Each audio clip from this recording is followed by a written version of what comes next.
نمیدانید چه سختی ها کشیدم، چه رنج هایی در این چند ساله دیدم. چه سخت بگذشت برایم 70 سال از آن روزی که زخمی زد به دل یار.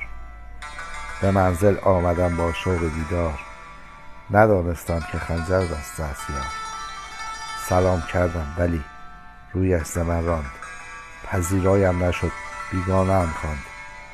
سحرگاهم چو شامی تار گردید، برودت بر تنم آوار گردید. تمنا کردش با چشم گریان، به او گفتم تو را سوگندی یزدان. بیا تا فرصتی هست یار گردیم، بجنگیم با خزان آباد گردیم. ولی او هرچه من را زار میدید، بقای عمر خود قربان میدید. چنان کرد تا که عشق از یاد بردم، شدم آگاه که زخم از یار خوردم. به هر حال قسمت ما این چنین شد، تمام عشق ما تبدیل به کین شد.